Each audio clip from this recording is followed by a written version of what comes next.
Hi, this is Caitlin Shelley from Shelley Homestead coming to you with our weekly update from the farm. I wanted to give you some exciting news. So Aquarius, who is our third female bunny, had her litter yesterday and last night. And so I'm in the barn here so I can show you. So she went into labor, oh gosh, by the time we saw that she had had bunnies, it was like 6:30 and she had had two already. And she was still in labor, so she had a third, and then she had a fourth late in the night. Unfortunately, the fourth was a stillborn. So she ended up with 3 babies, and they look great, and I'll show you her. This is Aquarius. She's been a very good mom. She's been nice and defensive when I try to come in. She comes and checks me out. Hey, baby. I'm going to show you her babies right here.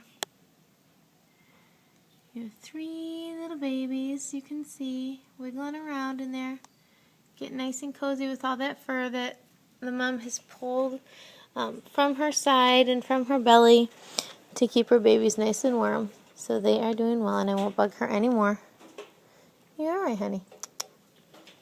Good girl. And then Aphrodite is in here with her baby that she had about a week ago. If you remember, she ended up with 1 baby. She also had a stillborn. So she ended up with 1 of the 2 that she had. And that baby's doing well. It's getting really cute. It's getting fur on it. She's also being a great mom. You can see underneath her, on her chest right here, how much fur she pulled out when she was nesting. And so that's a typical behavior for rabbits is, you know, we supply them with nesting material, we supply them with straw, but they will pull their own fur in order to make a really nice warm nest for their babies and to just give them a really comfortable and warm place to be. So that's the update on the bunnies. I'm excited that they're doing well and that they had their first litter. You know, Aquarius had litters before, but that was Aphrodite's first, and so I'm hoping to see even more babies next time, but she's doing well with it. The other big updates is that Brian and Mark primarily, and then I helped out a bit, built our eggmobile, which will be the mobile coop for all the egg-laying chickens, and we will be having them out on pasture again very soon. But when you put chickens in a new coop, especially when you're going to free range them a bit, you have to keep them in the coop for a period of time so that they learn that that's where they're supposed to be and that that's where they need to lay their eggs and all that, so that they go back to their home base. So I will show you a bit. Now we will have some videos coming up that go into more detail about the actual coop and the process of making it and all that. So this is just going to be a brief overview, but they're very happy.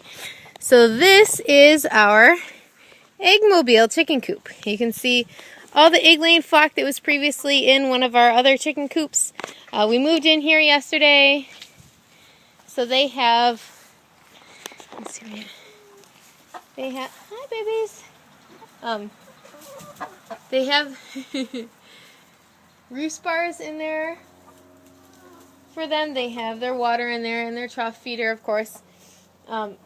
And once we have an electric fence on order, and so once that comes in, that will be put around the coop in a pretty big radius so that they have all that room to range around and to forage for food.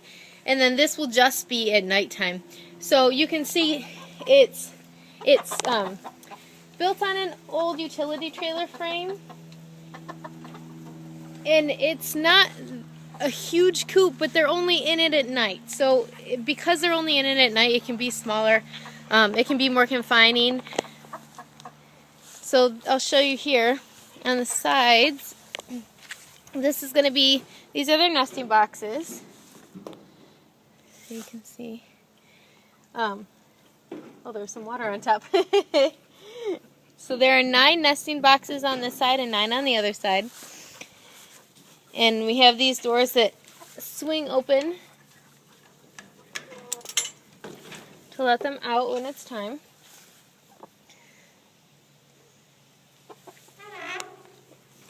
Let me latch that back up.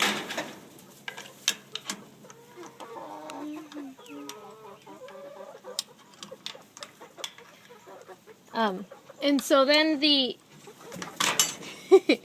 the nesting boxes, if you can see in here, have this drop down grate, so they can't access them right now because number one, they're not laying yet. They're not old enough to lay eggs. They will start laying in the next month or so and should be in full egg laying mode by August. So they don't need the nesting boxes yet, and all they would do right now is go in and poop in them. So that's not helpful, and that's why we have this swing down gate, so that during the nighttime when they want to roost and stay up for the night, that they won't go in and poop all in their nesting boxes. It'll keep the eggs cleaner, it'll keep just generally more hygienic conditions, and then during the daytime we'll open up those flaps so that they can access them.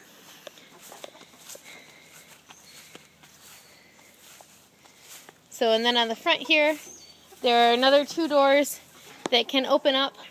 And so what's nice about this is that when it's time that the ground, you know, with all the straw and everything has gotten enough build up that it needs to be cleaned out, that I can just go in basically with a shovel and just push it all completely out the backside into the bucket of the tractor so that we can take it over to the compost pile to finish it off as compost to add to the garden. So that is the update with the egg-laying birds. They're doing great. They're getting used to their new coop. I think they'll love it once they are able to get out on pasture again and free range a bit with more space, now that they're bigger especially. And so once we moved all those birds into their mobile coop, then we moved the second round of meat birds out into the mobile coop that they were occupying. So you can see these guys right here. So this is our second batch of meat birds that are in you can see, so we have this hanging feeder right here that works well, but then they eat so much because all they're doing is growing to produce enough meat on their bodies, is that they constantly are eating. So we have this trough that is an old gutter that we set out with food in it for them, and they love to lay in it, which cracks me up because they just lay in it and they eat, and they're very content with that. And so they're constantly just laying in it and eating, which is good. They're growing, and being on grass too, they have a lot of seeds and grass clippings and bugs and things in their diet, just like they should, as their natural diet. And then I'll show you our other batch of meat chickens that have been out for a while. They're getting bigger. These have been out for 5 weeks, I believe. They're about 5 weeks old. So I'll show you, they're significantly larger. They look so funny when they lay during the daytime, when they're trying to lay to cool down, is they'll lay propped on their side with their legs out. And they look like they're injured or like they're dead because they'll drop their head to the side and fall asleep. It's very unattractive looking. In general, these birds are not attractive looking because part of how the cross of the breed is that they're bred to have less feathers so that they're easier to defeather when the time comes to process them. And so due to that, they never really fully feather in. They're very unattractive, which will make it a little bit easier when it comes time to process them. They're very weird. They move around funny. They totally have a different, they move differently. They act so differently than like our egg-laying flock, that it's a completely different bird, and you can definitely see that these birds were bred for the purpose of meat and those birds were bred for the purpose of egg production. And so it's just interesting to see the difference. It's still a chicken, but it's completely different. Similar to how, you know, the chickens you get from the store, they're still a chicken, and the chickens that you would get from us, they're still a chicken, but because the diet and the conditions under which they're raised is so completely different, the flavor and the texture of the meat is not really comparable. It's the same thing technically, but if you've ever had some pasture-based chicken versus chicken that you get from a store that was raised in a commercial production setting, it doesn't taste anywhere the same. The texture is completely different. So those are our main updates from the farm. It's been busy as always. And like I said, for that egg mobile, I'll give you a shot of it here. with the tractor hooked up. That will be moving around the yard and along with the electric fence, and they'll be able to roam around and then go back in there at night for safety from predators, because we do have predators around here. We have coyote and we have fox, and we also have a lot of raccoons and possums. So it's important that the chickens are secure from predators. And then this coming, I'm not sure if it's this weekend or next weekend. Oh, excuse me. We will be building the mobile pens for the rabbits. So those babies that you just saw will be able to get out on grass along with the moms and Antonio and our buck, and get out and enjoy the fresh grass. They get a couple of handfuls of grass every day and they go crazy for it. They love the clover and the dandelion and the fescue and just everything that they can get their hands on, they love. So that is what's been going on around here.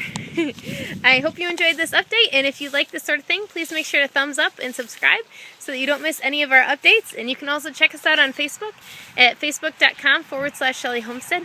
Oh, and I wanted to mention, last week I had said, oh, what did I say? The Dexter market, and I meant to say the Dixboro market is the one that we had applied to. Unfortunately, we did not get into there. They already have a granola and a jam vendor, and so we're put on an on-call basis, which means that if something changes, they might call us and ask us to participate. So for now, we're just sticking with the Depot Town Market, and we're looking for other markets to see if we can expand. So if anyone has any ideas of markets that we should look into, give us a holler or give us a comment, and we'd love to hear from you. All right. Have a great day, guys. Bye.